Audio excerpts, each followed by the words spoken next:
പാലക്കാട് സ്വദേശിയായ നടരാജനാണ് കൽപ്പാത്തി രഥോത്സവത്തിന് 3 തേരുകൾ ഒരുക്കിയത്. 1996 രഥങ്ങളുടെ നിർമ്മാണം.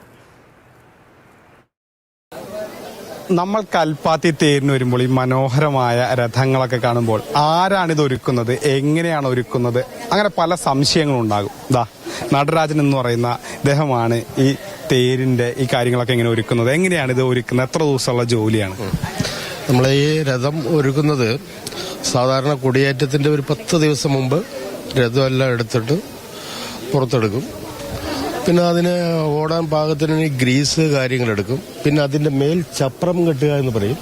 ഈ ചപ്രം എല്ലാം നമ്മൾ പരിശോധിച്ച് കഴിഞ്ഞ ശേഷം നമ്മൾ രഥത്തിൽ ഫിറ്റ് ചെയ്യുന്നത്. ഒരു രഥം ഉണ്ടാക്കാൻ മാക്സിമം 1 വർഷം എടുക്കും.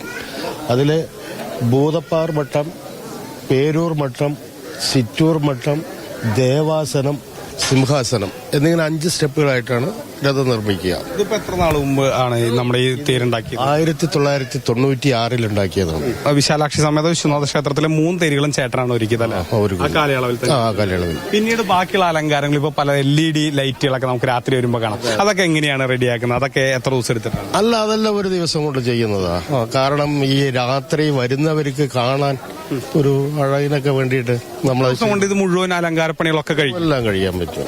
നമുക്ക് കഴിക്കാം. നിങ്ങൾ രാത്രി ഒരു ഉറക്കില്ലാത്ത ജോലി ആയിരിക്കില്ല? അങ്ങനല്ല, ഒരു രാത്രി ഒരു 6 മണിക്ക് തുടങ്ങി കഴിഞ്ഞാൽ ഒരു 12 മണിയാകുമ്പോഴേക്കൊക്കെ കഴിയാവുന്നുള്ളൂ. ഈ ഞെട്ടിമാല തൂക്കളൊക്കെ. അപ്പോ ഏകദേശം 1996 1996 ഈ രഥം ഒരുക്കിയത്. അന്ന് ഇവിടെ ഉണ്ടായിരുന്ന ആളാണ്. അപ്പോൾ അത്രമാത്രം വലിയ കഥകളും ചരിത്രവും പാരമ്പര്യവും ഒക്കെ ഓരോ രഥത്തിനും പറയാനുണ്ട്. മൽഗോഴ്സി മോഹനൊപ്പം ഗോകുൽ VS, മാതൃഭൂമി ന്യൂസ്, പാലക്കാട്.